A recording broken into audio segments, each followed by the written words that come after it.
the quiet hills of Clay County, Missouri, a child was born who would one day become one of the most feared and famous men in American history. His name was Jesse Woodson James. The year was 1847. America was growing fast, pushing westward into untamed lands. But the country was also growing apart, divided by slavery, politics, and pride. And in Missouri, that divide was deeper than anywhere else. It was a land caught between the North and the South, a place where neighbors turned into enemies, and every home could become a battlefield. Jesse was born into a family of farmers. His father, Reverend Robert James, was a Baptist preacher and a man of faith. He believed in God, hard work, and education, but his dreams for a quiet, peaceful life did not last long. When Jesse was still a small boy, his father left home to preach in California and never returned. The boy would grow up without a father's hand to guide him. His mother, Zerelda James, was strong, proud, and fierce. She ran the family farm and raised Jesse, his older brother Frank, and their younger sister. She taught them to be tough, to survive, and to never bow down to anyone. She also taught them the Southern way of life: loyalty, honor, and resistance to outsiders. By the time Jesse turned a teenager, the world around him was already changing. The Civil War had broken out in 1861, and Missouri was torn apart. Union soldiers and Confederate sympathizers fought across its fields and towns. The once peaceful countryside turned into a war zone. For the James family, the war was personal. Frank James joined the Confederate Army fighting for the South. Union troops soon came to the family farm, demanding answers. They believed Jesse and his mother were hiding Southern rebels. When they refused to talk, the soldiers beat Jesse's stepfather and terrorized his mother. Young Jesse, barely 14 years old, watched helplessly as his home was torn apart. That day changed him forever. The kindness of childhood was gone. What filled his heart now was anger, a burning sense of injustice. He wanted revenge, and he wasn't alone. All across Missouri, young men like Jesse felt the same way. They didn't fight for politics anymore. They fought for pride, for family, for survival. When Frank returned home, Jesse followed him into a different kind of army, the guerrilla fighters. These men weren't regular soldiers. They were raiders, bushwhackers, and outlaws dressed as patriots. They rode through forests and rivers, striking fast and vanishing before anyone could stop them. Under the command of William Quantrill and Bloody Bill Anderson, Jesse learned to shoot, to ambush, and to kill. He became part of the infamous Quantrill's Raiders, a group feared by everyone, North and South alike. They attacked Union camps, burned towns, and left chaos in their wake. For Jesse, it was more than war. It was personal vengeance. He saw every blue uniform as a reminder of what the Union had done to his family. Every bullet he fired carried a piece of that hatred, but the war could not last forever. By 1865, the Confederacy was collapsing. Many guerrillas surrendered. Some fled, but Jesse, he refused. He was only 18, but already too deep in blood to turn back. The world around him was changing again. Peace was returning, but not for him. To men like Jesse James, the end of the war didn't mean forgiveness. It meant confusion. The government called them criminals. Their neighbors called them traitors. Their homes were burned, their friends were hunted, and the South they fought for no longer existed. So, Jesse did what many restless, angry young men did. He kept fighting, only now under a different flag, the flag of outlaws. The war had trained him to ride fast, think quick, and pull the trigger without hesitation. And now, those same skills would make him a legend. He carried 2 Colt revolvers on his belt and a chip on his shoulder the size of Missouri. He rode with his brother Frank again and with others who shared his bitterness. They were soldiers without a war, rebels without a cause, but with guns and courage to spare. They began robbing banks, stagecoaches, and later trains. Their first target would go down in history: the Clay County Savings Association in Liberty, Missouri in 1866. It was broad daylight. Townspeople were shopping and chatting in the streets. No one expected a gang of armed men to ride in and take over the town square, but that's exactly what they did. Jesse and his men stormed the bank, stole the money, and vanished before anyone could react. It was quick, bold, and shocking. The first daylight bank robbery in American history, and Jesse James had just written his name in blood and legend. The newspapers went wild. Reporters called the robbers Southern heroes who stood up against the corrupt Northern banks. They printed Jesse's name, told stories of his charm and bravery, and painted him as a modern-day Robin Hood. But Jesse James wasn't a saint. He never gave to the poor. He didn't fight for justice. He fought for himself, for fame, and for vengeance. Still, America loved him. In a time of broken politics and weary hearts, people wanted heroes, even if they wore black hats. And so, the boy who lost his father, who watched his mother suffer, who grew up on war and pain, became the man the world would soon fear and admire. Jesse James, the outlaw, the rebel, the legend, was born. The war was over. But for Jesse Woodson James, the fight had only just begun. The year was 1865. Across America, soldiers were going home trying to rebuild their lives. But Missouri was not at peace. It was scarred, divided, and restless. Families who had fought on opposite sides still carried grudges. Union soldiers patrolled the roads, and ex-Confederates were treated like criminals. For young Jesse James, just 18 years old, this new peace felt like defeat. He had spent years fighting as a guerrilla, riding through forests with men like Bloody Bill Anderson, living by the gun and the code of revenge. He didn't know how to be anything else. When the Confederacy fell, Jesse tried to return home. But home was no longer safe. Union soldiers were still hunting former guerrillas. One day, while he worked in the fields, a group of Union militiamen rode up. They accused him of hiding weapons and opened fire. Jesse was hit. A bullet tore into his chest. He fell to the ground, gasping for breath, bleeding into the dirt. His family dragged him inside, certain he would die. But somehow, he didn't. Day by day, he healed. His mother prayed.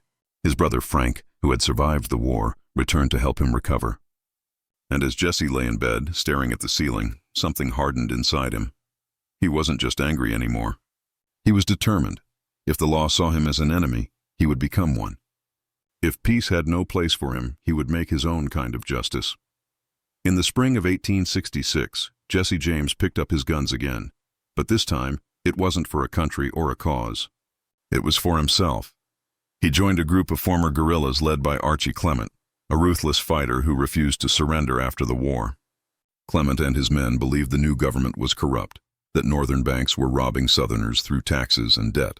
To them, robbing a bank wasn't a crime. It was revenge, and so, on a warm day in February 1866, they rode into Liberty, Missouri, Jesse's home county, and made history. They surrounded the Clay County Savings Association, stormed inside, and took thousands of dollars in cash and gold. When a young man outside the bank tried to resist, they shot him dead in the street. It was the first daylight bank robbery in American history. And though it's unclear if Jesse fired a shot that day, it marked the beginning of a legend, one that would soon bear his name. As word spread, the press couldn't get enough. Reporters called the robbers heroes of the South. They wrote stories about brave ex-soldiers taking revenge on greedy northern bankers.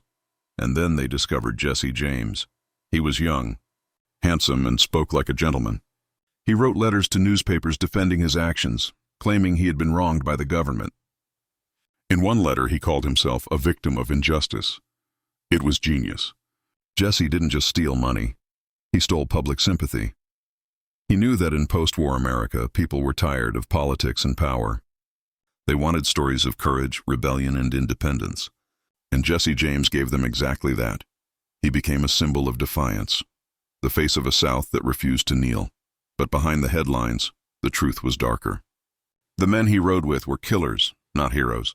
They robbed banks, stagecoaches, and later trains. They left bodies behind wherever they went. Jesse was fast, accurate, and fearless. He would ride into a town wearing his gun belt low, a calm smile on his face, and eyes that said, "Don't try me." The more famous he became, the bolder his crimes grew. He robbed trains in broad daylight, laughing with passengers as he took their money. He tipped his hat to women and children before disappearing into the woods. To his admirers, he was a Southern Robin Hood. To the law, he was a murderer with a silver tongue. By the late 1860s, Jesse's gang, now including his brother Frank James, and members of the Younger family, had become unstoppable. They moved across Missouri, Kentucky, and Kansas, robbing with precision and confidence. They struck trains near Gadd's Hill, Missouri, even handing out newspapers to passengers, forcing them to read stories about their own robberies. Each time they vanished, Their legend grew, and each time they returned, the stakes got higher. But Jesse's rise came at a cost. Friends turned against him. Rival gangs tried to claim his fame. Lawmen, like the famous Pinkerton detectives, hunted him relentlessly. The Pinkertons once threw a firebomb into his mother's house, killing his half-brother and maiming his mother's hand. From that day, Jesse swore vengeance.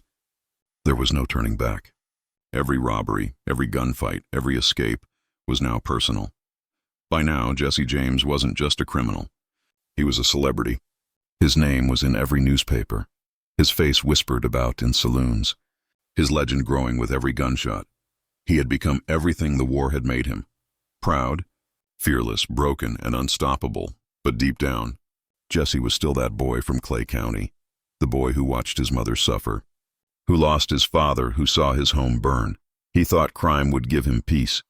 Instead, it gave him fame and enemies. The outlaw had been born. The legend was spreading. But soon, even Jesse James would learn that fame is the most dangerous game of all.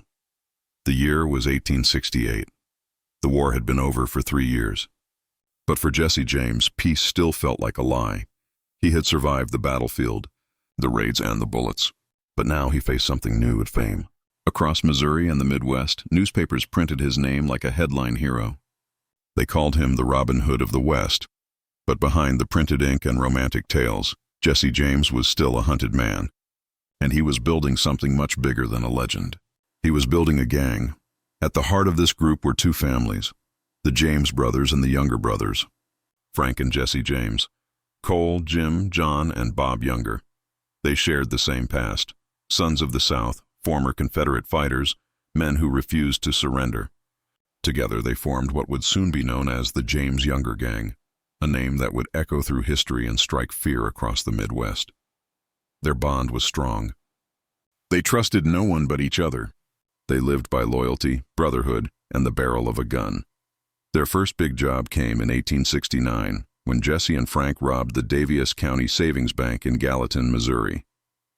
Jesse believed the bank's owner had been a Union officer responsible for killing one of his comrades. To him, this was personal, but once again the newspapers spun the story differently.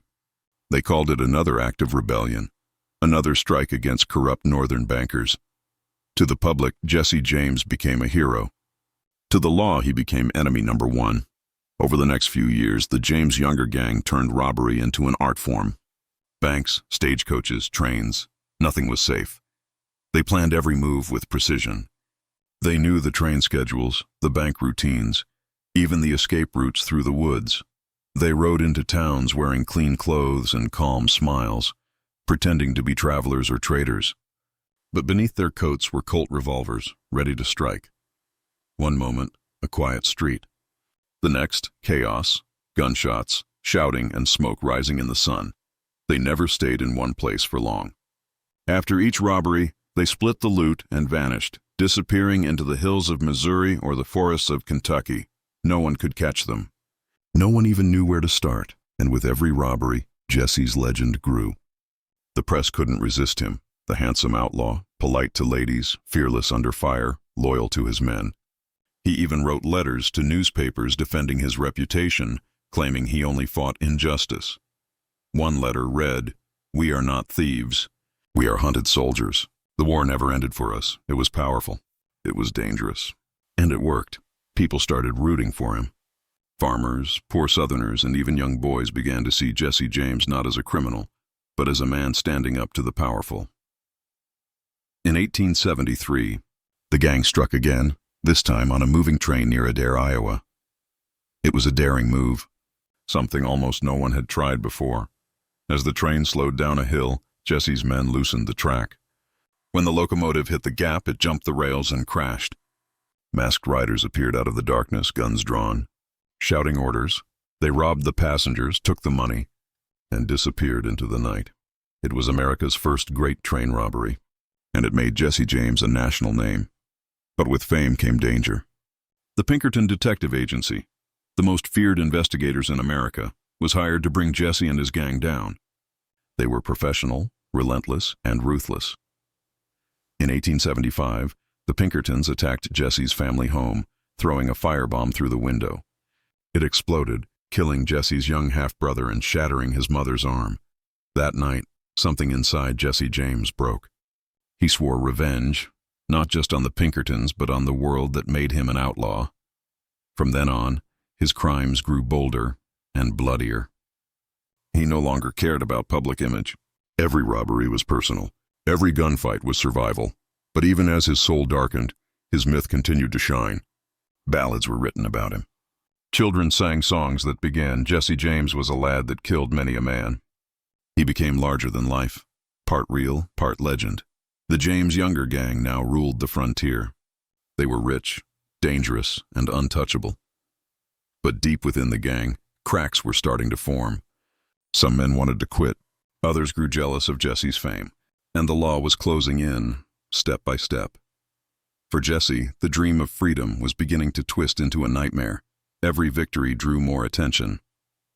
Every robbery made him easier to find, and the men he called brothers were slowly becoming his biggest threat. The world saw a hero. The law saw a criminal. But Jesse James was starting to see the truth, that legends can't live forever. He had built an empire of dust and blood. And soon, it would all come crashing down. By 1876, Jesse James had it all: fame, money, and fear. He was the most wanted man in America, yet also the most admired. To the newspapers, he was a rebel hero. To the law, he was a ghost, but Jesse didn't see himself as either. He saw himself as a man chasing control of his story, his legend, and his enemies. And that chase would lead him straight into the small, quiet town of Northfield, Minnesota. Northfield was a farming town, far from the chaos of the Missouri hills. It had one main street, a handful of shops, and a single bank, the First National Bank of Northfield. To the people there, life was simple. But to Jesse James and his gang, that bank looked like opportunity. Rumor had it that the bank's owners had once supported the Union during the Civil War.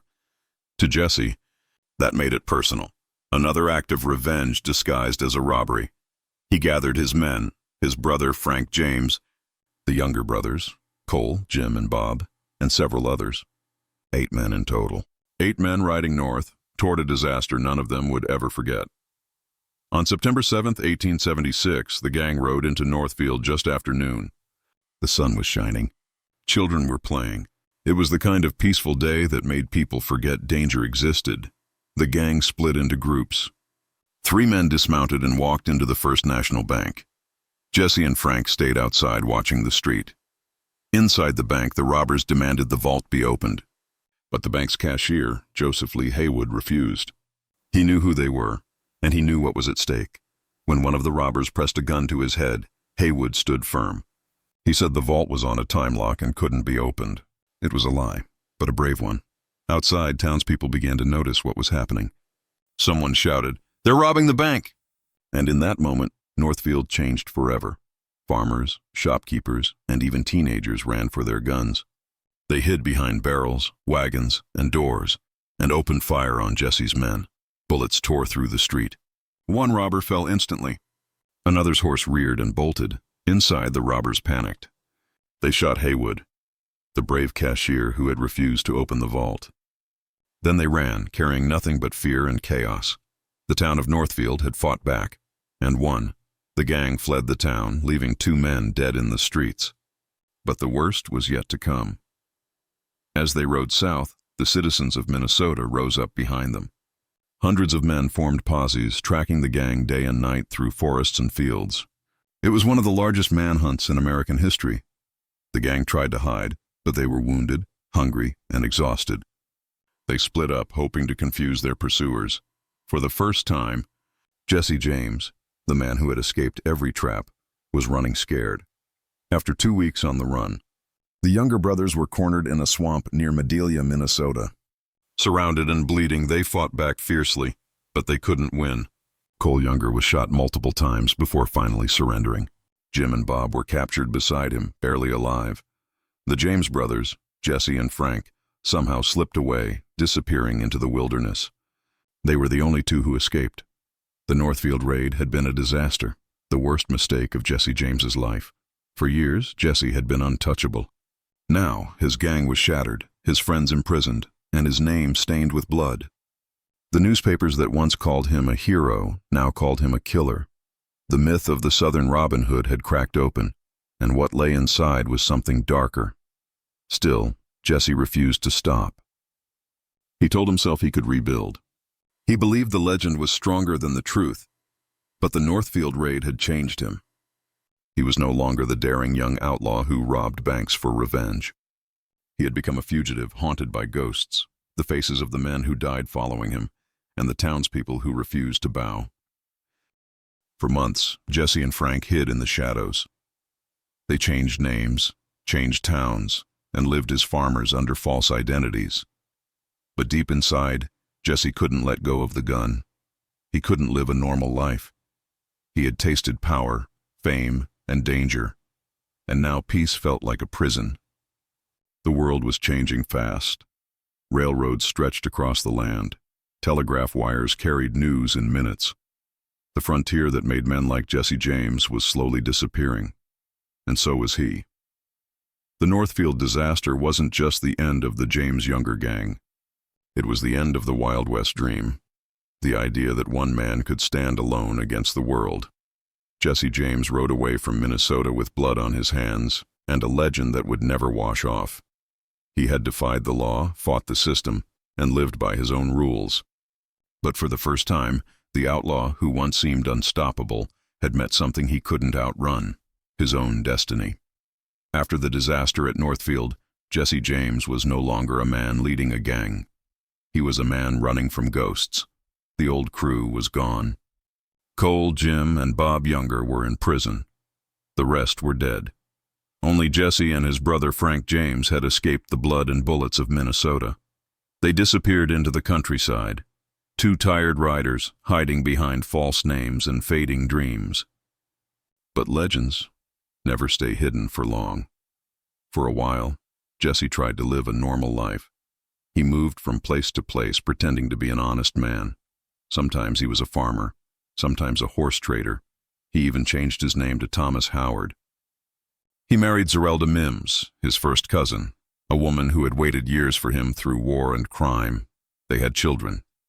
Jesse built a small home in St. Joseph, Missouri, where he tried to be a husband and a father instead of an outlaw. But peace didn't fit him. The sound of silence felt too loud. He missed the thrill, the danger, the chase, the attention. For a man like Jesse James, living quietly was harder than robbing a train. While Jesse hid, America moved on. The Wild West was fading. Railroads stretched from coast to coast. Towns became cities.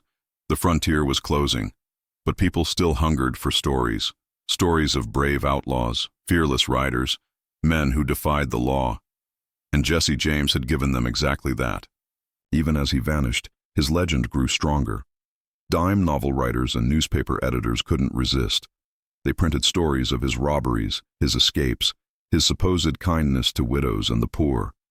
They called him a Robin Hood of the frontier, a man who stole from the rich to help the common folk. They called him a hero of the South, standing up to northern corruption.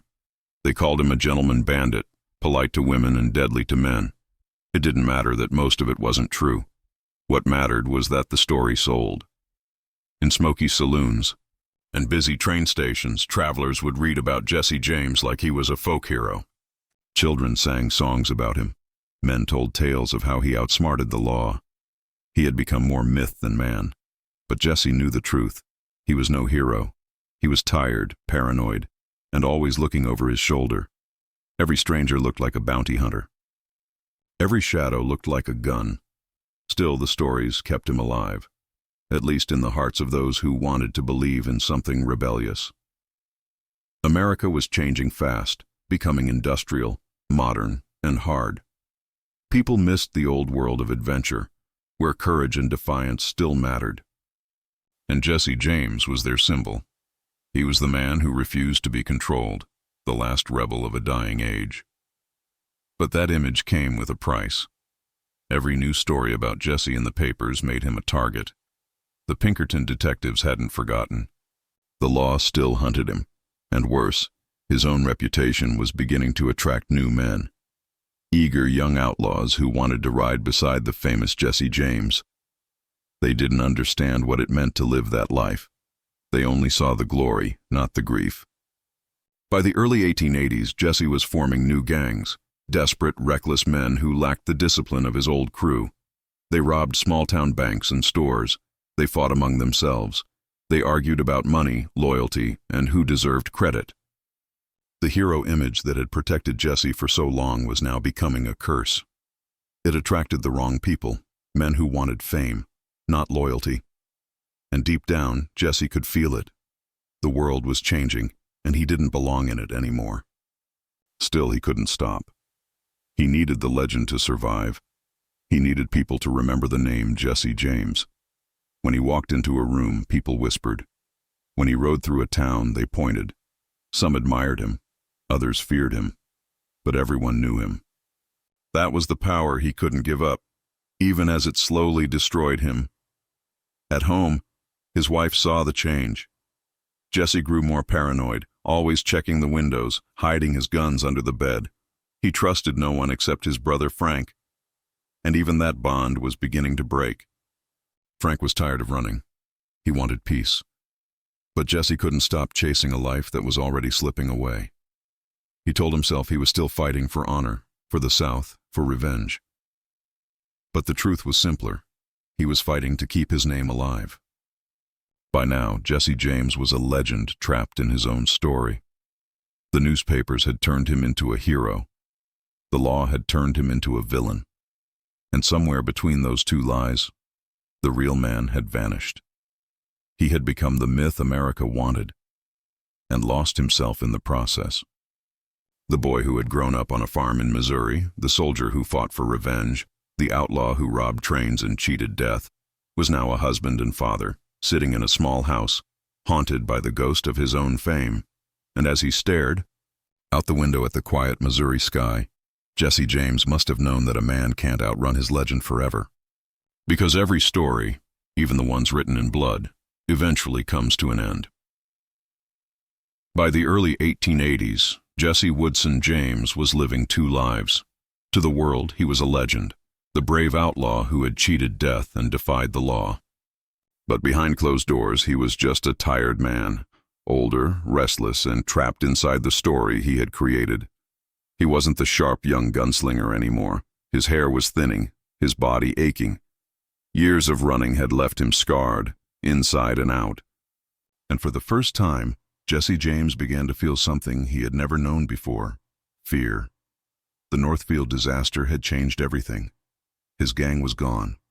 The younger brothers were locked in prison for life.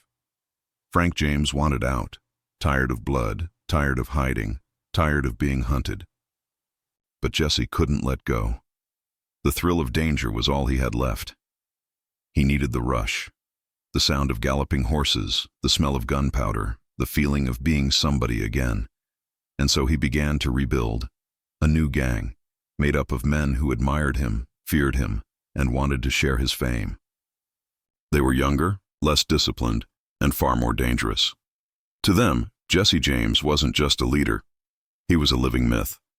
But they didn't truly know him. Jesse's new recruits included two brothers, Robert and Charles Ford. They were cousins of one of his old partners, and they dreamed of riding beside the great Jesse James. Robert Ford, the younger one, was barely in his 20s, quiet, eager, and ambitious. He had grown up hearing stories about Jesse's bravery and wanted to be part of that legend. But deep inside, Robert didn't just want to follow Jesse. He wanted to be Jesse. And Jesse, tired and aging, couldn't see the danger standing right beside him. As the months went on, the new gang pulled off small robberies, trains, banks, stores, but nothing like the grand heists of the past. Jesse's health was failing. He limped from old wounds, coughed from old injuries, and worried about his family's safety every day. He trusted fewer and fewer people. Every time he shared a plan, he wondered who might betray him next. The Pinkerton detectives were still out there offering rewards for his capture, dead or alive. And the newspapers, once his greatest allies, had turned against him. The same writers who once called him a hero now printed headlines calling him a cold-blooded outlaw. The legend was beginning to rot. At night, Jesse would sit by the fire, cleaning his guns, whispering plans to himself. He would stare at the door, listening for footsteps. He trusted no one, not even his closest friends. Frank James had finally left for good, settling down to live a quiet life in Virginia. That broke Jesse's heart more than any bullet. For the first time in his life, he was alone. But he refused to quit. He convinced himself there was still one more big score, one last job that would set his family up for life. One last robbery that would prove the name Jesse James still meant something. But every plan he made began to fall apart. The law was watching. His men were growing impatient. And the younger outlaws he trusted most were no longer loyal. They were scared, greedy, and desperate. Whispers began to spread. Maybe Jesse's lost his touch. Maybe he's not the man he used to be. Robert Ford heard those whispers too. He started thinking of what his life might look like without Jesse. Or better yet, what it might look like if he were the man who brought Jesse James down. By 1882, Jesse's paranoia was eating him alive. He stopped sleeping through the night. He moved his family from house to house, never staying in one place too long. He used fake names. He wore disguises. He trusted no one. He even refused to let his wife talk to neighbors. Every visitor was a potential spy. Every shadow outside could be a lawman. He didn't realize that the real danger wasn't outside. It was inside his own gang. There were moments when Jesse seemed to know his time was running out. He would hold his children a little longer. He would talk about settling down, maybe moving west and starting fresh. But those were only words. He didn't know how to stop being Jesse James. The outlaw life wasn't just what he did, it was who he was. And when a man becomes his own legend, he can't tell where the story ends and the truth begins. By the spring of 1882, the cracks were wide open. Jesse's new gang was restless. The law was closing in, and Robert Ford was quietly planning something that would change history forever. The once great hero of the Wild West had become a tired man, sitting in a rented house with 2 pistols, a wife, 2 children, and a house full of lies, and soon, one of those lies would pull the trigger. It was April 3rd, 1882. The sun had just risen over St. Joseph, Missouri. Inside a small 2-story house at 1318 Lafayette Street, Jesse Woodson James sat down to breakfast with his wife, Zerelda, and their 2 young children. To anyone passing by, he looked like an ordinary man, a husband, a father, a farmer. But the truth was still hidden behind another name. He was living as Thomas Howard, using a false identity, pretending to be someone else, and inside that quiet home, beneath the sound of clinking plates and soft voices, the most famous outlaw in America had no idea that this would be his last morning alive. Jesse had been uneasy for weeks. The pressure of being hunted, the whispers of betrayal, they never left his mind. He moved from town to town, always suspicious, always watching the door. But lately, he had begun to trust 2 new men, Robert Ford and his older brother Charlie Ford. They had been with him for several months, helping with small robberies, living under his roof, eating at his table. To Jesse they were loyal. To the Fords he was a legend and a target. The governor of Missouri, Thomas Crittenden, had made an offer, a $10,000 reward for the capture of Jesse James, dead or alive. For 2 young outlaws like the Ford brothers, that was a fortune. Robert Ford had secretly made contact with the governor. They had a deal. He would bring Jesse James in, not in handcuffs, but in a coffin. Still, Robert hesitated. He admired Jesse, feared him, and even liked him. But ambition has a way of silencing guilt. And that morning, the decision was already made. After breakfast, Jesse stood near the fireplace, adjusting a picture frame on the wall. It was warm inside, and he noticed the dust on his clothes. He took off his gun belt, something he rarely did, and set it on a chair nearby. It was the first mistake he ever made. And the last. Robert Ford stood behind him. His heart was racing. His palms were sweaty. He looked at Charlie, his brother, who nodded silently. Then Robert slowly reached for his gun. Time seemed to slow down. Jesse turned his head slightly, maybe sensing movement, maybe not. And then, a single shot. The bullet entered the back of Jesse's head, just below the right ear. He collapsed instantly, face first into the floor. His wife screamed. His children cried out. The great Jesse James, the man who had escaped bullets, posies, and armies, was dead before he even hit the ground. He was 34 years old. Word of his death spread like wildfire. Within hours, crowds gathered outside his home. People wept. Some cheered. Others refused to believe it was true. The newspapers called Robert Ford the coward who shot Jesse James. Songs were written about that moment, songs that still echo more than a century later. "Ah, that dirty little coward that shot Mr. Howard has laid poor Jesse in his grave." Robert Ford had become famous overnight, but not as a hero. People didn't see him as a lawman. They saw him as a traitor, the man who killed a legend. Robert Ford collected his reward, but his fame came with a curse. He opened a saloon, posed for photos, even reenacted the shooting on stage, playing himself, the man who killed Jesse James. But wherever he went, people spat at him, called him names, and sometimes attacked him. No one loved the coward who shot a hero. Jesse James had died, but in death, his legend became immortal. At the funeral, hundreds of people came to see his body. Some came to mourn. Some came just to make sure he was really gone. They buried him on his family farm in Kearney, Missouri, under a simple gravestone that read, "Jesse Woodson James, died April 3, 1882, murdered by a traitor and coward whose name is not worthy to appear here." That was how his family chose to remember him, not as an outlaw, but as a man betrayed by the people he trusted most. In the end, Jesse James didn't die in a gunfight. He didn't fall in a blaze of glory. He died in his own home in front of his family, at the hands of a man who smiled at him over breakfast. And maybe that's what makes his story so haunting. Not the robberies, not the shootouts, but the silence of that final moment when the most dangerous man in America let his guard down for the last time. Jesse James was dead, shot in the back by his own friend, buried beneath a simple headstone in Missouri soil, but death did not end his story. In some strange way, it only made it grow. The man was gone, but the legend had just begun. Within days of his death, Jesse James became bigger than life. Newspapers couldn't print fast enough. Every headline carried his name. Crowds filled the streets wherever his body was displayed, pushing to see the face of the man they'd read about for years. Some came to mourn. Some came to celebrate, but most came to see the proof that the great Jesse James was really dead. Yet even then, not everyone believed it. Rumors started almost immediately. Some said it wasn't Jesse's body at all, that the man in the coffin was a look-alike.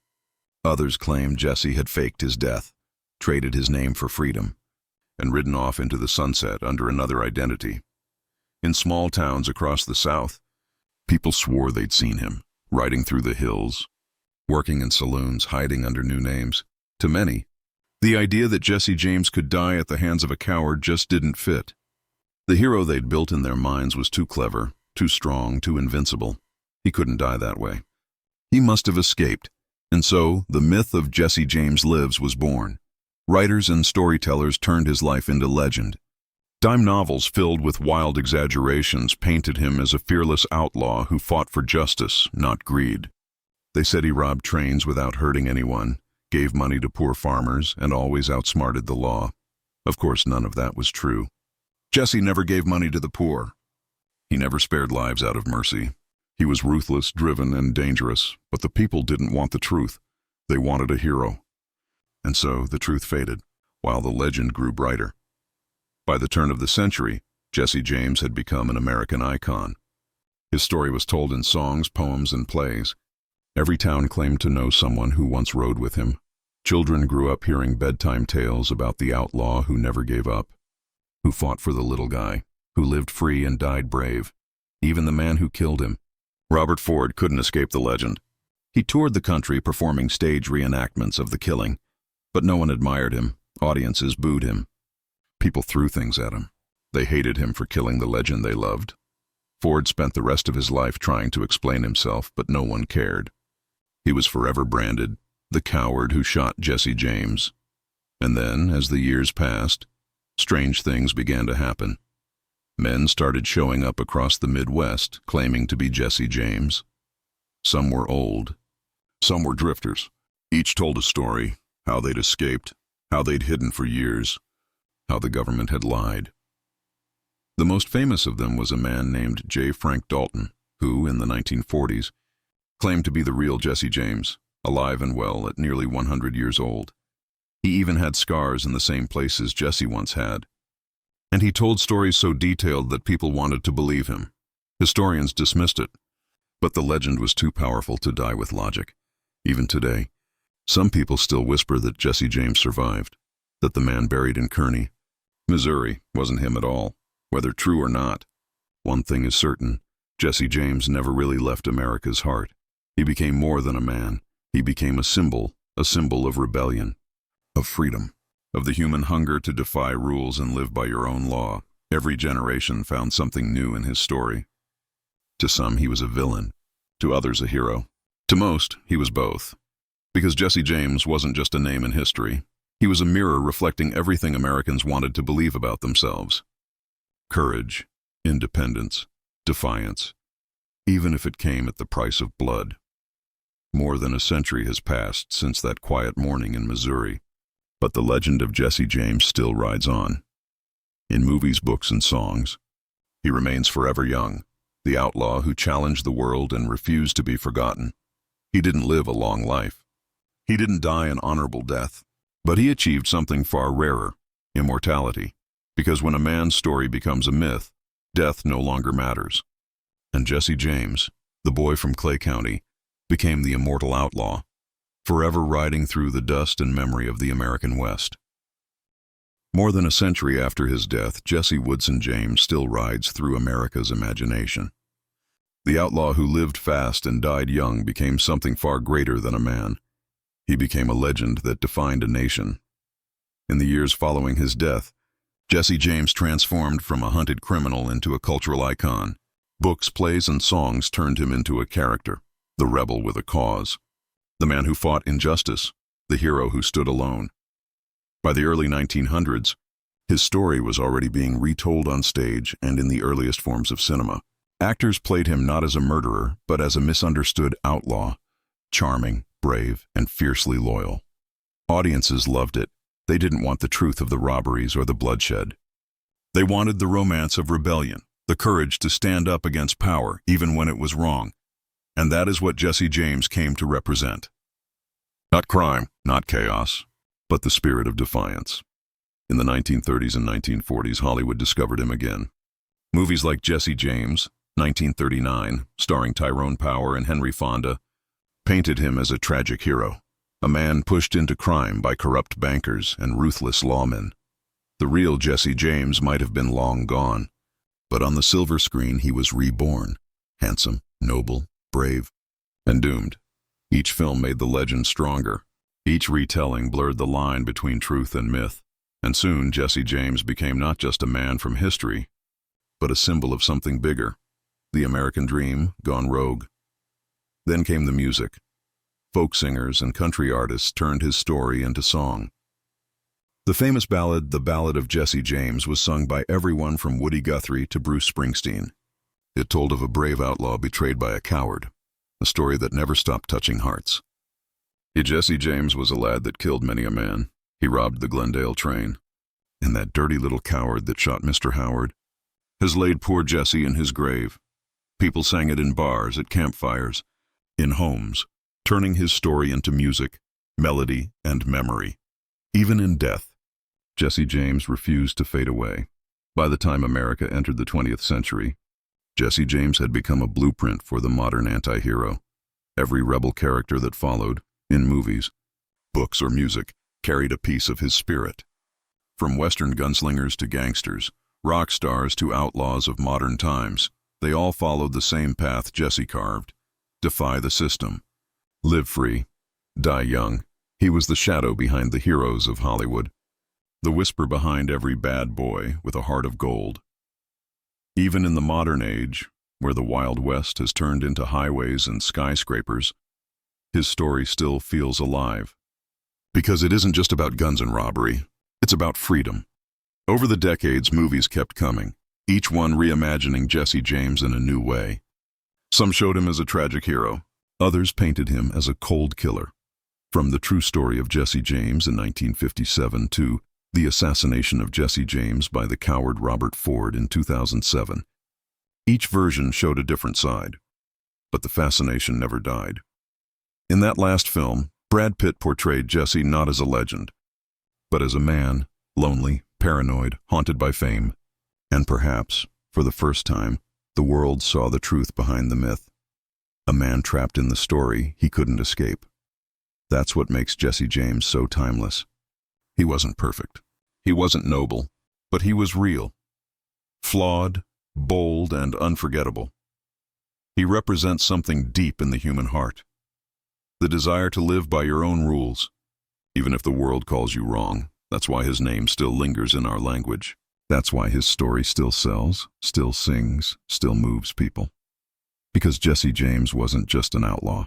He was a mirror of America itself, brave, restless, and forever chasing freedom. Today, his name lives on in museums, movies, and songs. Tourists visit his grave in Missouri.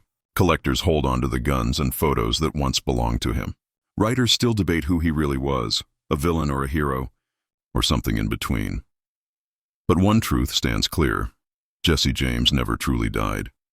He lives on in every story of rebellion, every song about freedom, every character who dares to break the rules.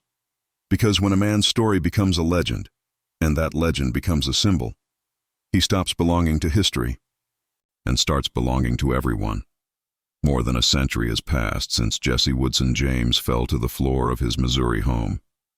But somehow the sound of that single gunshot still echoes through history. It echoes not because of how he died, but because of how he lived, and how the world chose to remember him. For some, Jesse James was a hero, the poor man's avenger, the last rebel of the South, a man who fought against corrupt power. For others, he was a killer, a thief, and a cold-hearted outlaw who left a trail of death behind him. The truth lies somewhere in between, in the gray space where legends are born. Jesse James was not the Robin Hood that dime novels promised. He didn't give to the poor, and he didn't fight for justice. He robbed banks and trains because he could, because he knew how, and because he refused to surrender to a world that had already taken everything from him. But what made him unforgettable wasn't the crimes. It was the myth he built around them. He understood, something few men of his time did, that stories were stronger than bullets. When the newspapers called him a hero, he didn't argue. When they printed lies about him helping widows and farmers, he didn't deny them. He let the stories grow, because stories made him invincible, and maybe deep down Jesse James knew that if he couldn't live forever as a man, he could live forever as a legend. But behind that legend was a man who never found peace. A man shaped by war, grief, and revenge. A boy who lost his father too young, saw his home burned, and watched the world around him collapse. He wasn't born evil. He was forged by anger. Every robbery, every shot, every headline was just another chapter in a life that refused to be ordinary. He wanted control in a world that had taken it from him. He wanted power in a time that had stripped him of dignity. And he found it the only way he knew how, through the barrel of a gun. And yet, even in all the chaos, Jesse James was still human. He loved his wife, Zerelda. He adored his children. He dreamed sometimes of starting over, of being just a farmer named Thomas Howard. But peace never fit him. He carried too much pain, too much history. He was a man trapped between who he was and who the world thought he was. That's what makes his story timeless. Not the guns or the robberies, but the tragedy of a man who became a prisoner of his own fame. When we talk about Jesse James today, we're not really talking about a man, and we're talking about an idea. The idea that one person can stand against the system, that freedom can be taken, not granted, that rebellion can become glory. It's the same spirit that lives in every story of the underdog, every tale of the rebel, every character who dares to defy the rules. That's why, more than 100 years later, his shadow still rides with us in movies and songs, and in the hearts of people who feel the pull of freedom over fear. But here's the truth behind the legend. Jesse James was just a man born into violence, driven by vengeance and consumed by pride. He didn't die a hero. He didn't die a martyr. He died because he trusted the wrong person, because the life he built on fear and fame finally turned against him. And yet, In that death, he found something even more powerful than survival: immortality. Today, his grave still draws visitors. People leave flowers, coins, even notes, as if the outlaw might still hear them, and maybe, somewhere in the dusty wind that rolls across the Missouri fields, the spirit of Jesse James still lingers, riding alone, free once more, watching the world that turned his story into legend, because legends never die. They live on in the stories we tell, in the dreams we chase, and in the truths we wish were real. Jesse James wasn't a hero. He wasn't a villain. He was both, a reflection of the world he came from, and a mirror of the one we live in now. And maybe that's why, even after all this time, we still can't stop talking about him. Because Jesse James didn't just steal money, he stole history. He took it, reshaped it, and rode away with it into eternity.